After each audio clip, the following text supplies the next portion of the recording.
कोई ऐसी विधि बताइए कि ये कन्या मुझसे दूर भी हो जाए और मुझे श्राप भी नहीं लगे। विद्वान लोग बताते राजन, एक काठ का संदूक मंगाइए, सोने चांदी से मढ़वा करके लड़की को बिठा करके ताला लगवा करके और एक बहते हुए दरिया में डाल दीजिए। ये कन्या आपसे दूर भी हो जाएगी और आपको श्राप भी लगेगा। ऐसा ही करते राजन। एक काठ का संदूक मंगाते हैं, सोने चांदी से मढ़वा करके लड़की को बिठा करके ताला लगवा करके बहते हुए दरिया में डाल देते हैं। संदूक बहता हुआ जाता है। 4 बजे का टाइम, उसी दरिया किनारे एक पंडित जी महाराज और एक मेहतर आ जाते हैं। दोनों देख करके विचार करते हैं कितना सुंदर संदूक है जो दरिया में बहता हुआ आ रहा है। पंडित जी महाराज कहते हैं कि हे मेहतर, आप इस संदूक को निकाल करके लाइए, लेकिन तुम्हारी एक शर्त रहेगी। कैसे? कि जो बाहर का माल है वो मेरा है और जो अंदर का माल है वो तेरा है। वो मेहतर संदूक को निकाल करके लाते हैं, सोने चांदी को पंडित जी महाराज ले जाते हैं। जैसे ही ताले को खोलते हैं ऐसे ही एक सुंदर कन्या मिलती है। कह दो सच्चे दरबार की जय। आज उस कन्या को मेहतर ले लेते हैं। देखिए, पहली बारी में श्राप दिया था, रानी तारावती ने बताया था कि तूने अपने व्रत को बिगाड़ लिया, मैं तुझे श्राप देती हूँ, आज तू छपकली की योनि में रहेगी। दोबारा में ऋषि लोगों ने बताया था कि तूने हमारा प्रसाद बिगाड़ दिया, हम तुझे श्राप देते हैं कि तुम जन्म तो लेगी अच्छे घर में और तुम्हारा पालन पोषण होगा निज घर में। आज उस कन्या का पालन पोषण एक मेहतर के यहाँ होता। देखिए होनहार की बात कि उस मेहतर के भी कोई संतान पैदा नहीं थी। आज कन्या को लेकर के और उस मेहतरानी के लिए दे देते हैं। मेहतरानी विचार करती है कि हे माँ, तेरे दरबार में रोजाना में संतान के लिए जाती थी, आपने ने मेरी सूनी गोद भर दी। आपने मेरी सूनी गोद तो भरी माँ, मगर मैं इसका पालन पोषण कैसे करूंगी? मेरे पास में तो पिलाने के लिए दूध भी नहीं है। कन्या को लेकर के माता रानी के दरबार में बैठ जाती है और कहती है कि हे माँ, अब अगर तुझे संतान दिए तो पालन पोषण भी नहीं करेगी। कह दो सच्चे दरबार की जय। सुन महामाई में तेरी शरण में आई, मैं तेरी शरण में आई। सुन महामाई में तेरी चरणों में आई, मैं तेरी चरणों में आई। मेरी गोद भरी मेरी गोद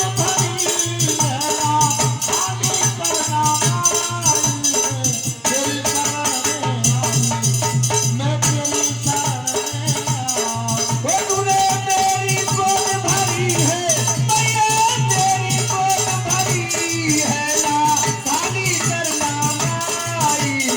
तेरी शरण में आई,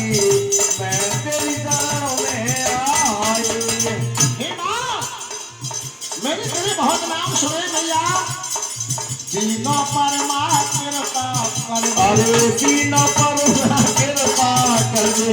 काम असंभव संभव कर दे। काम असंभव संभव कर दे।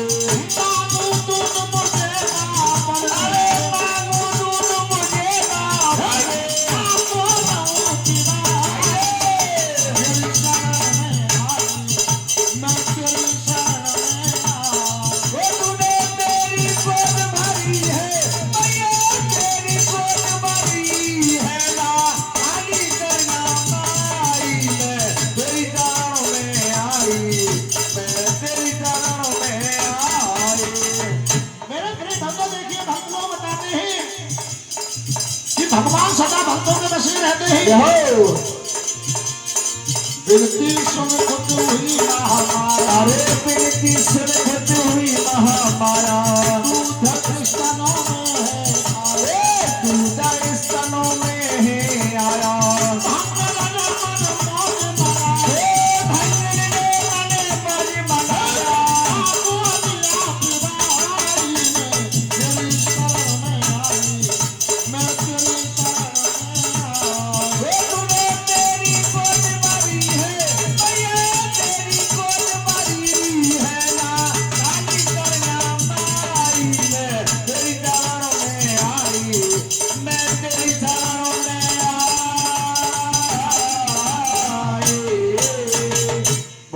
सच्चे दरबार की जय।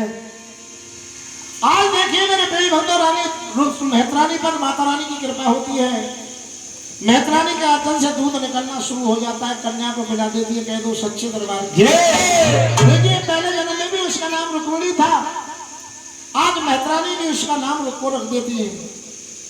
कुछ दिन के बाद वो लड़की शादी के योग्य हो जाती है, तो उसकी शादी उसी नगर में करके आते हैं कि जहां रानी तारावती की शादी हुई थी।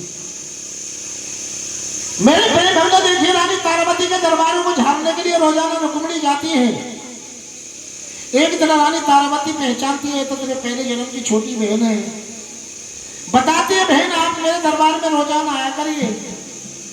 मेरे प्रिय भक्तों, देखिए काफी दिन हो जाते हैं होनहार की बात, लेकिन वो रुक्मिणी पर भी कोई संतान पैदा नहीं थी। एक समय की बात, रानी तारावती के दरबार में माता रानी का जागरण हो रहा था। आज रानी तारावती कहती है बहन आज मेरे घर माता रानी का हवन जागरण है और आपको मेरे हवन जागरण में जरूर आना है। रानी तारावती कहती है, लेकिन रुक्मिणी कहती है रानी साहब माता रानी के दरबार में जाने से क्या कुछ मिलता है? तो रानी तारावती बताती है बहन जो भक्त माता रानी के दरबार में इच्छा लेकर के जाते हैं उनकी हर इच्छा पूरी करती है मां। मेरे प्रिय भक्तों, देखिए रानी तारावती के कहने से रुक्मिणी उस हवन जागरण में आ जाती है। रानी तारावती बताती है बहन आज मेरे घर 33 सकोट देवता विराजमान सिंह चढ़ी दुर्गे है। आप तो मेरे कहने से एक माता रानी का गल्ला उठवा करके रख दे, न जाने तेरे कोई संतान पैदा हो जाए।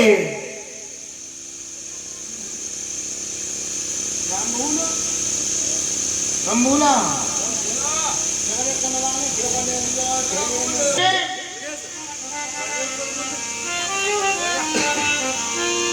आज रानी तारावती कहती है बहन आज तो मेरे कहने से माता रानी का गल्ला उठवा करके रख दे, न जाने तेरे कोई संतान पैदा हो जाए। उसी समय रानी तारावती के कहने से गल्ला उठवा देती है। कुछ दिन के बाद रुक्मिणी पर माता रानी की कृपा होती है, एक लड़के का जन्म हो जाता है, तो सच्चे दरबार की जय। लड़के की खुशी में माता रानी के नाम को भूल जाती है रुक्मिणी। माँ शेरावाली विचार करती है कि है सका के जन्मदिन पर याद कर ले। इसी क्रम में लड़के की अवस्था 5 वर्ष की हो जाती है, लेकिन माता रानी का नाम नहीं लेती। माँ शेरावाली विचार करती है तो तेरे नाम को बिल्कुल भूल गई, इसमें याद दिलाना चाहिए, तो लड़के की माता निकलाती है। देखिए भक्त लोग बताते हैं कि किसी की जो बद्दा माता निकलती है देवी माँ की होती है, कह दो सच्चे दरबार की जय। आज उस लड़के की माता निकलाती है।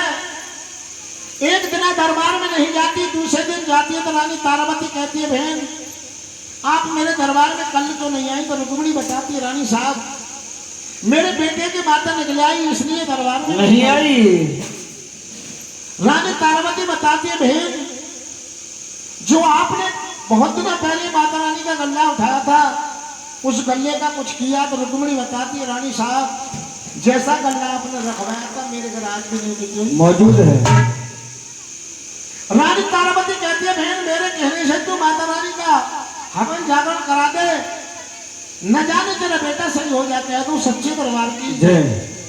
रानी तारावती हवन जागरण की बात करती है। रुक्मिणी कहती है रानी साहब हम तो नीची जाति के हैं, अरे हमारे घर कौन विद्वान पंडित हवन जागरण के लिए आएगा?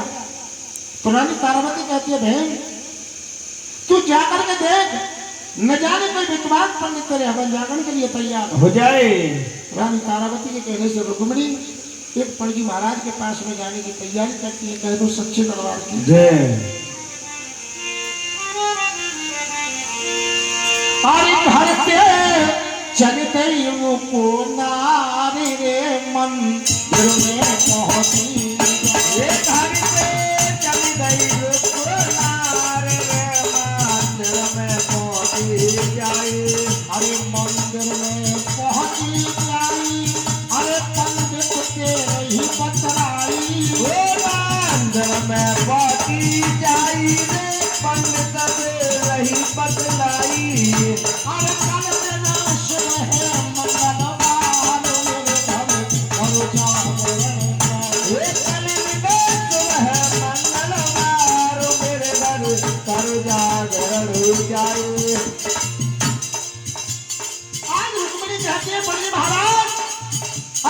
का सोमवार है, कल का मंगलवार है। हाँ मेरे घर माता रानी का हवन जाना कर दीजिए। अच्छा पंडित जी महाराज कहते हैं कौन रुकनी? हाँ अरे आप तो नीची जाति की हो, आपके घर हवन जागरण के लिए नहीं जाएंगे।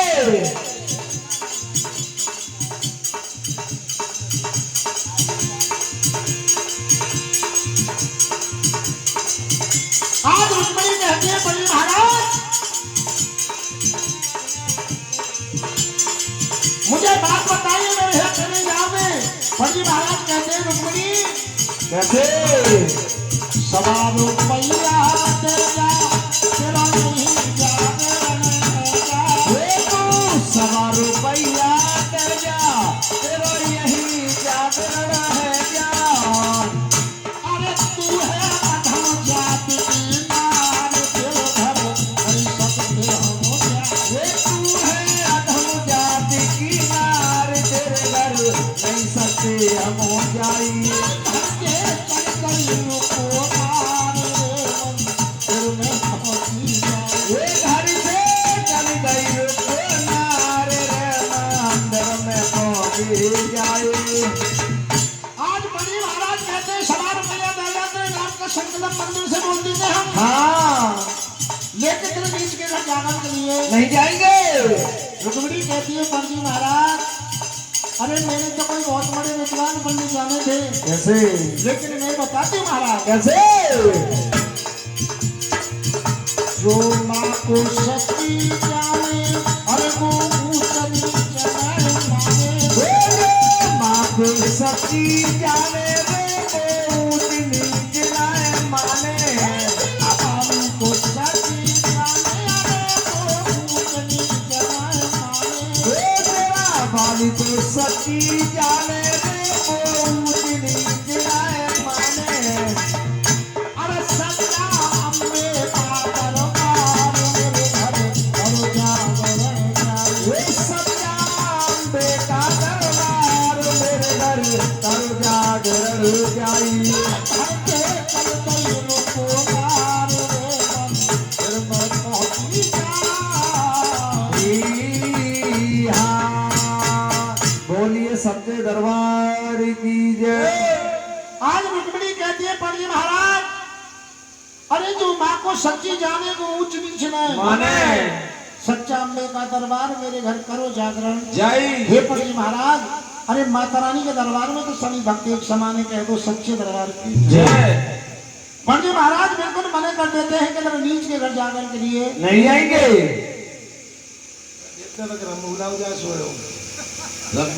हाँ बना देते हो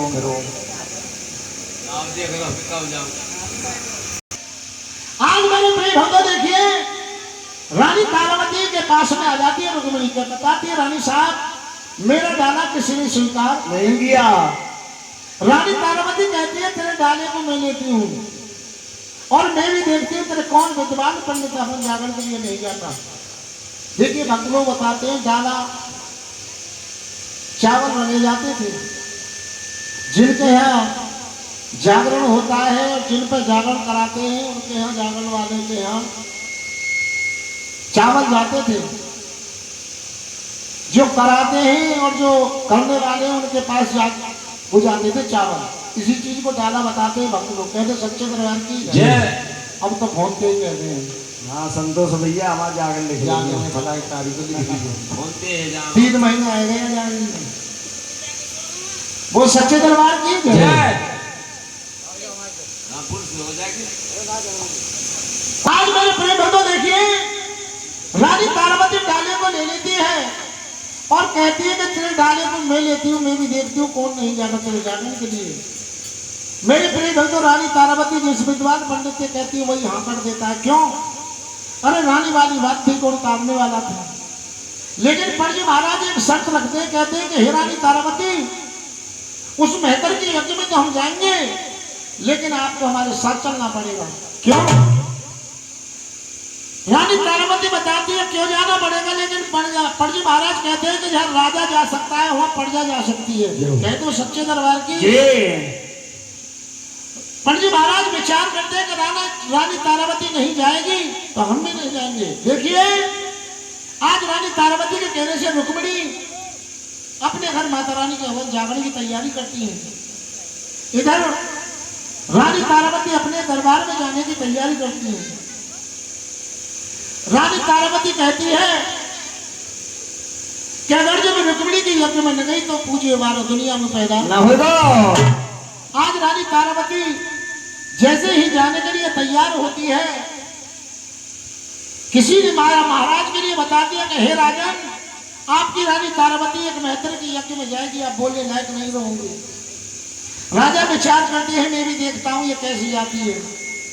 दरबार में आ जाते हैं और विचार करते हैं, मैं भी देखता हूं ये मेरे बिना कैसे जाती है। रानी तारावती माता रानी से अरदास करती है कि हे माँ, अब मेरे महाराज को किसी ने बता दिया मुझे यज्ञ में नहीं जाने देंगे।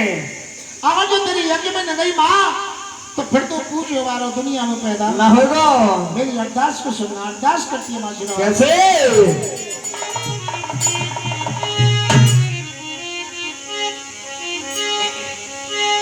अरे मैं जा भी पुकारूं माँ भाई रे, और तुम तार के आ जाना, एक पल भी नहीं रुकना, मेरा मन बढ़ा मैं जब भी पुकारूं मारे, तुम्हें तारी के आ जाना, एक पल भी नहीं रुकना, मेरा मन बढ़ा जाना। हे माँ,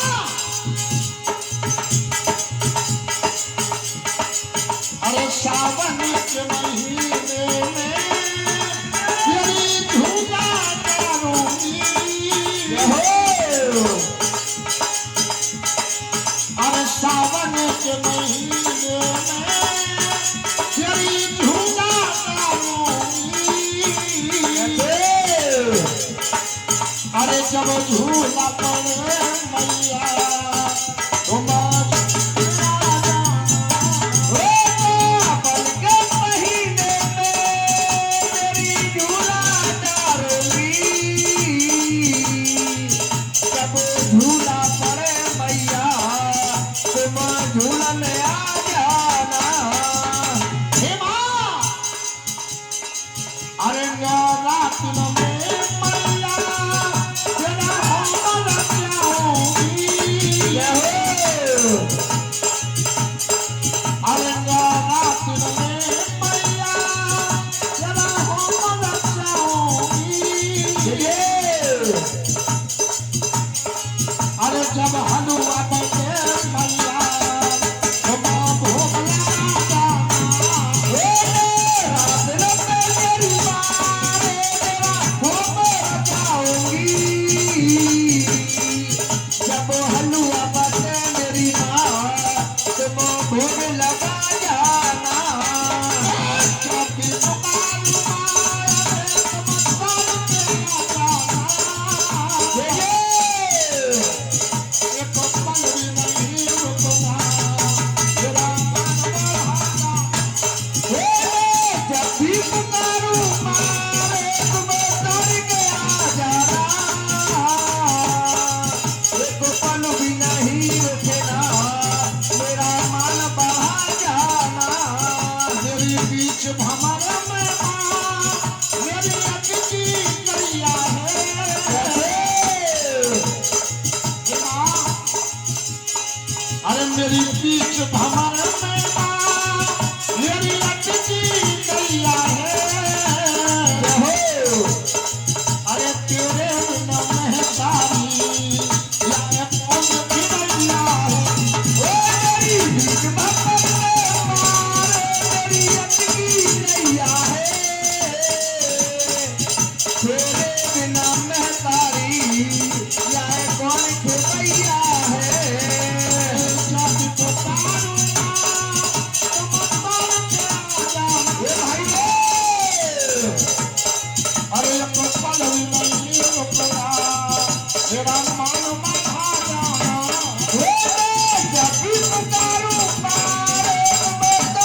सच्चे दरबार की जय, देवी मैया की जय।